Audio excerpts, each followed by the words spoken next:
Hello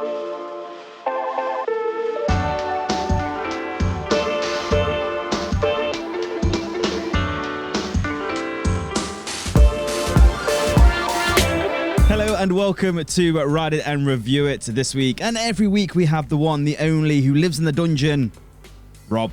Hey, how are we all doing? We've also got Dan, also known as Deadpool. Now, if you don't know what he's on about, we did a live stream last week, so make sure you do check that out for the Halloween special. I literally dressed up in a Deadpool outfit for an hour and something minutes. It was good. It was hot. I lost a stone in sweat. It was great fun. Anyway, with Ride It and Review, we're going to take a random ride out of our minds, and then we are going to review it. We're going to let you know whether you should ride it, consider it, or just downright avoid it. Okay, so Rob, what ride have we decided to review? I think this week it's the one and only Nemesis at Alton Towers. Oh my god, I so should have worn my t-shirt. God damn it. Damn it. Nemesis. Okay, so what can you tell me about Nemesis then, Rob? Nemesis, well, it's located in the Forbidden Valley at Alton Towers. Opened in 1994. Heavily inspired by the wonderful man himself, John Wardley. Did an absolutely fantastic job with it. Top speeds of 81 kilometers per hour.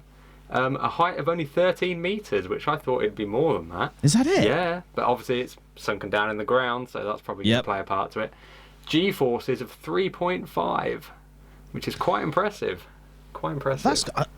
What did you say the speed was? It says on the Alton Towers website, so I'm not getting this off Wikipedia this week, 81 kilometers per hour. What's that? Is that about 50? I don't do kilometers an hour. I do miles per hour. It's about 50. Just below 50 mile an hour. Is it 49, 50? All right. Divided by 1.6. That will get you miles an hour. Yeah, so Nemesis, an incredible ride. Like you said, it was at Alton Towers in Forbidden Valley. It has 4 inversions. I think it's got 4. Yeah, it has, yes, it's got 4, it is. And it is one of them go-to coasters that you have to do when you're at Alton Towers, Absolutely. regardless if it's got a big queue or not. Absolutely. You know, it's one of them things. So, you are heading towards Forbidden Valley. Do you know what them rocks are, by the way? Just a bit of a fact. The rocks, as if you were coming into Forbidden Valley? Yeah. Aren't they the ones that they blasted out of the hole? That's right, yes. They had all these rocks, and they thought, what shall we do with them? Let's use them as... dot them around the park. Why not, mate? Why Absolutely, not? yeah. Why not? Absolutely. Yeah, so you are heading towards the... well, some people think it's a gun, but it's not a gun, it's a drill. It is. With the big Nemesis sign. With obviously, the Nemesis then you go towards... overtaking the drill. Consuming it. So okay then. So you literally left the not left it, but you've gone underneath the archway which says Nemesis. The big sign with the metal frame on it, which looks brilliant. And you get some awesome off-ride shots from that as well. It's so photogenic, that ride. And you can get really close to the majority of it as well without actually getting in the queue. So it's a fantastic ride, especially when it's just had a fresh paint job. Really stands out. It's really nice. It is. I love it when you see parents with their little kids who are too small to go on it, and then that first helix down or whatever, and they're just standing there and you just get the whole out. That's it. You stand on that first corner. You can get right next to the barrier, and you can just feel the wind pushing you away as it comes around. It's awesome, mate. It's absolutely awesome. So, okay, you're heading towards the queue line now. Obviously, this year they've opened the whole of the queue line up. Yeah, absolutely. So, what did you reckon then, going up that queue line? Do you reckon it was it was nostalgic. It was going around the back of the lift hill. I've not done that for many years, and it was it sort of. It makes it as if part of it is a new ride because you've not seen it for so long. So it was nice. It was a nice experience. Nice little walk before you go on it. And isn't it just mad the fact of that it's not even got a big drop. It's just got that little tiny helix down, and then it dips down, and then it goes straight away into an inversion. And you think, how on earth has it got its speed from? Yeah, seriously, it's an impressive ride. It always has been, isn't it? And I think it will continue to be for many years. Absolutely. Yeah. The only thing I have with this ride, and I don't know if you agree with me, Rob, but there's just not much Nemesis theming. No, it's like they blasted the big hole in the ground, they did the station, and then they went, yeah, that'll do. Like, stuck a bus half hanging off one of the edges, and then that's it. They're going, yeah, that'll be fine. To this day, though, I think the creators from Swarm, I think they nicked that idea with the bus, but you know. Yeah, good of them. Yes. So yes, you are walking down. Obviously, the waterfall now is no longer there. The red waterfall. No one knows why. I don't know if it's due to filtering problems or. I think it went through the water system, and they found it sort of further downstream, not in Alton Towers. So the Environment Agency were like, "You can't do this anymore." So, really? Yeah, my gosh. Which is a shame because that made it, I think. Yeah. It needed something. And then obviously you kind of looking at the station, ready to go into the station itself, and it's very impressive. I'm not gonna lie, it's a very impressive station. It's better than certain stations that you come across where it's just like just a metal tin box thing, and then that's it. The ride's in there. They built like this whole Nemesis, and I just love it how it all gels together. Yeah, it all fits. Even there's no like odd bits that look out of the ordinary in it. Even the arms, where you see part of the B&M track coming out of it, it's just pure genius. It's so well done, and it's like the fact that they did a back-in story with the ride when it opened as well, just fits in with it so well, and it was so well done. Well, Forbidden Valley actually had a full storyline behind it all. I don't know if some people who do watch my channel, they will know that I've actually spoke about this. The fact of when you first walk into Forbidden Valley, you had the Nemesis Subterra, where the egg was.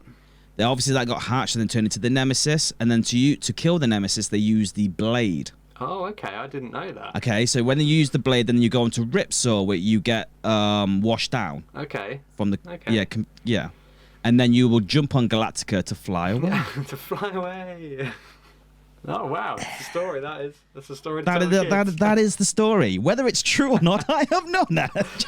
It fits. Why not? But to be fair, like you said, John Wadley designed the whole concept of it. An absolute genius. However, though, some good facts here. That was never the plan. Nemesis was never actually its first plan. Secret Weapon 1 was actually supposed to be an aerodynamic coaster. Ooh.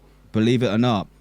There were talks into it, and then I think John Wadley came up with another idea with obviously aerodynamic as well, and they said, no, we're too busy now, so that was Secret Weapon 2, hence why Nemesis is its first Secret Weapon 3. Yeah. However, though, it's just by luck that Bayonet, I think it was one of the two swords, went over to Six Flags Great America, and they said, that's an awesome ride, we want one of them in England. For the first one, because no England theme park has got one of these. First one in Europe, so they grabbed it, and the rest is history. To be fair, so thank you, Aerodynamic, for being busy. Because without that, we probably would never had Nemesis. But what made me laugh the most is that Nemesis itself has the Guinness World Record. Can you guess what it is? The deepest roller coaster. Naked passengers, 32 to be precise. I'm going to think about that every time I sit on the seat now. I don't know what year it was. Honestly, I've got my notes here, but I genuinely can't remember what it is. But I know that Thorpe Park did it. I think it was 3 months prior to the Guinness World Record, but only Nemesis Inferno has 28 seats. Wow. So Nemesis holds 32. So obviously they pick it up. So 2004. Was it 2004? Is it? Well, there you go. There you go. So sweaty bums. I tell you what. Time they sit down on Nemesis and touch the seats, it has naked ass on it. Oh my gosh. Oh. Do you know what though?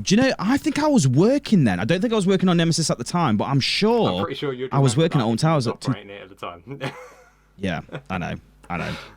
So anyway, tell us then the layout then of Nemesis then, right, Rob. So you get strapped into your seats, and then you come out of the station, you swing to the right and you go up the lift hill, which has a very distinct sound, I think.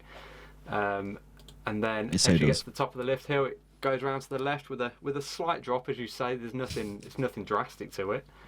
But then it goes into its first corkscrew to the right, and then you've got that really sharp right-hand corner, the one where you get all the So wind intense. when you stood on the outside, it's brilliant, isn't it? It's so good. So intense. It always makes my feet go tingly when the blood's just getting drained from me.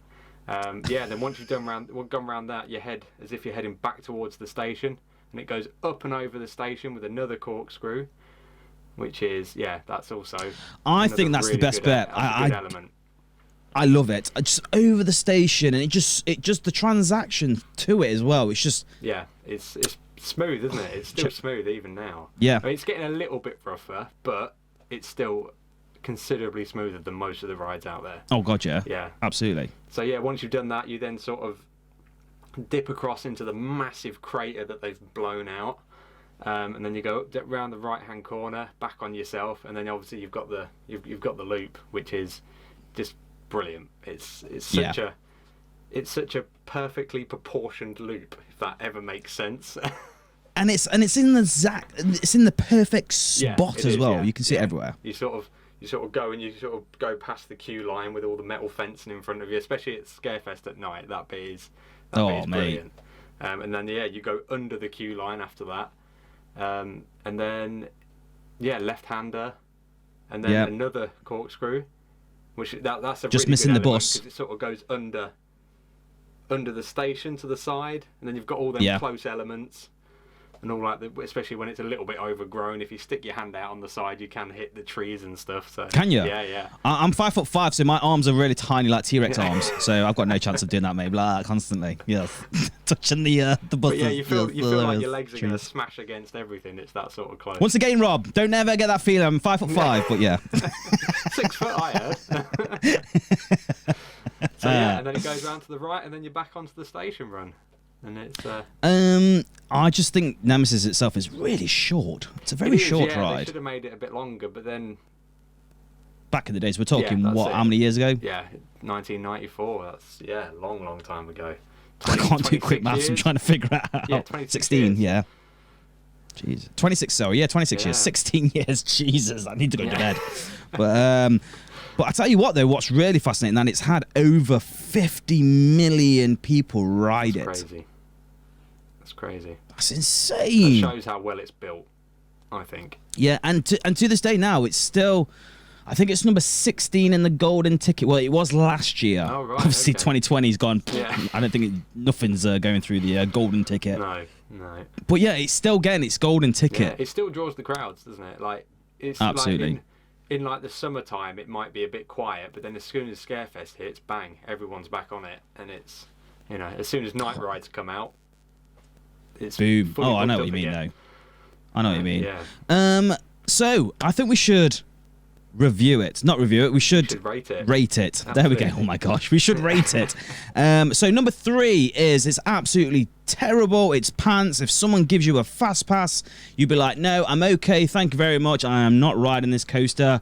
Or number 2, if it's got about a 5 or 10 minute queue, you will queue up for it regardless. It's an okay coaster. Or number 1, if it's got a 5 hour, 6 hour, 24 hour queue, you will queue up for this bad boy. Rob, what are you rating it? I think in sort of like the summertime or normal season time, it's a 2 because it never really has a long queue, let's be honest. But Scarefest, at night, I will queue up for a couple of hours to ride it in the dark. Absolutely. Really? I'm going to say a 2 as well. I definitely don't think it's a number 1. Because it's very short. There's not much theming. It was good in its time. Don't get me wrong. It's still a good coaster, but there is no way that I'm queuing ridiculously amount of hours for Nemesis. But like you say, sometimes it doesn't pick up big queues. But overall, I definitely would say it's a very strong 2. Yeah. I'd say Absolutely. more than anything. But yeah, I just wish that it was longer and had more theming. In my eyes, to be fair. But yeah, guys, why don't you let us know what would you rate it? Would you rate it number 3, number 2, or number 1 in the comments below? Also, you can follow us on our social medias, Instagram, Facebook, and Twitter. And if you are new to this channel, make sure you do subscribe and hit that bell icon every time we upload a new video. you will be notified.